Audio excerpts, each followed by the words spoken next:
Bom dia, me chamo Evelyn Albuquerque, sou do curso de especialização em ensino de língua portuguesa e vim sintetizar sobre o artigo Ontem e Hoje na Construção do Livro Didático de Português de Andréia da Cunha Malheiro Santana e Rafaela Cristine Merlin. A priori, as autoras colocam na introdução um breve relato de como vai ser apresentado seu artigo. Para elas, ao analisar um livro didático, é necessário examinar, ainda que parcialmente, o contexto socio-histórico que envolve o material. Diante disso, as autoras escolheram 2 livros didáticos para tal análise. O primeiro foi o Português do curso ginasial 3 de Horácio Rolim e Jorge Magalhães, publicado pela Editora Brasil em 1969. E o segundo foi Tecendo Linguagens, de Tânia Amaral Oliveira e Lucília Aparecida Mello Araújo, publicada pela IBEP em 2018. Para analisar, as autoras colocam 3 pontos principais. O primeiro é a capa, com o título e seus aspectos visuais do livro. O segundo é a apresentação do livro e sumário, indicação do conhecimento e competências trabalhadas. E a terceira é a abertura das unidades, de aspectos visuais e interação do aluno. Diante disso, para as autoras, o livro didático é um material que não apenas transmite o conhecimento científico acumulado historicamente, mas que reflete as demandas sociais em determinados contextos.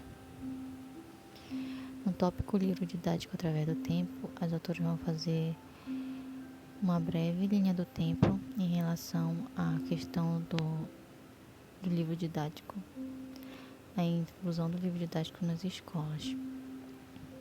Em 1937, o livro didático chegou às escolas com a criação do Instituto Nacional do Livro.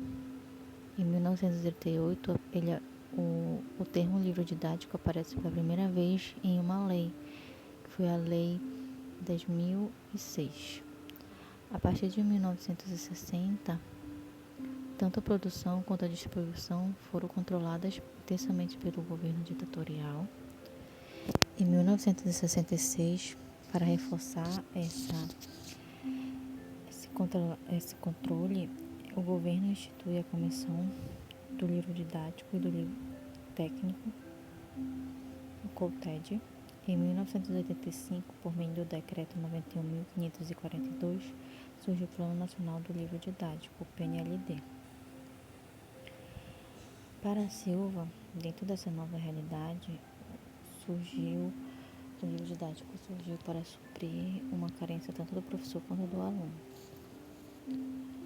Entretanto, para Geraldi, essa carência pode enfatizar um perigo na má formação do professor, que faz com que ele não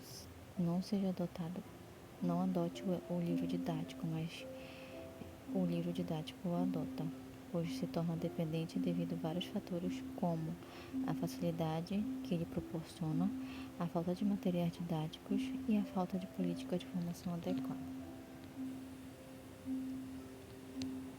No tópico O que cada livro didático nos diz, inicia-se a análise das autoras. Elas titulam os 2 livros de LD1 e LD2. O LD1 é de 1969 e o LD2 é de 2018. E começa-se com a capa. O LD1 é utilizado no momento histórico ditatorial do Brasil. A capa não vai apresentar ilustrações. Não havia manual do professor nesse livro e as atividades não continham respostas. E ele era controlado explicitamente pelo governo. O LD2, a capa já vai ser colorida com a cor do título, que muda conforme a série, e há um manual do professor, que apresenta a resposta para todas as questões. O PNLD desse livro é de 2020. Ele vai ser produzido no momento em que a concepção de língua adotada pelo PNLD era interacional. As autoras apontam que entre 1969 e 2018 houve uma mudança de maneira a compreender a língua, conforme a leitura das capas. O LD1 ele escolheu o título que nomeava a disciplina adequada daquela época, indicando o nível ao qual se destinava.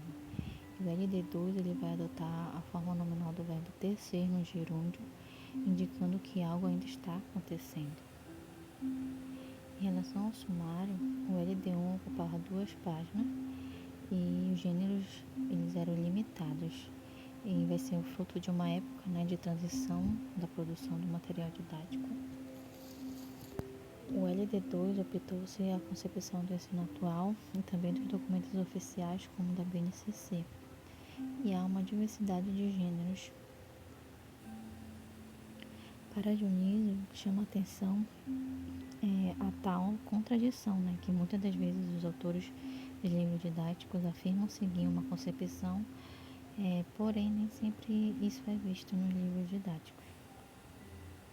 Sobre a abertura das capas, o LD1 há capítulos que visam a interpretação do texto e outros apenas que trabalham a gramática.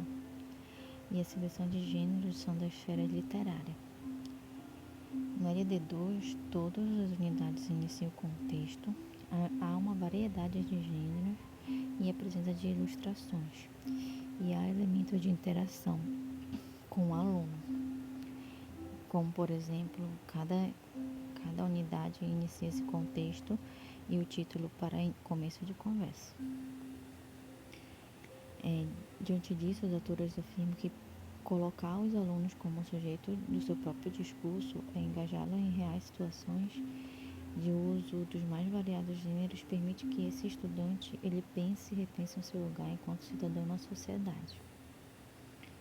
Por fim, a partir da análise das autoras, foi possível constatar que houve uma expansão, sim, na disseminação e importância do livro didático em sala de aula, sobretudo após a criação do PNLD, o que torna os estudos como esse que as autoras trouxeram, né, necessário, pois o livro didático é muito presente na realidade brasileira e muitas das vezes determina o que e como o ensino será realizado em sala de aula pelo professor. Essa foi a minha síntese. Eu agradeço e até a próxima.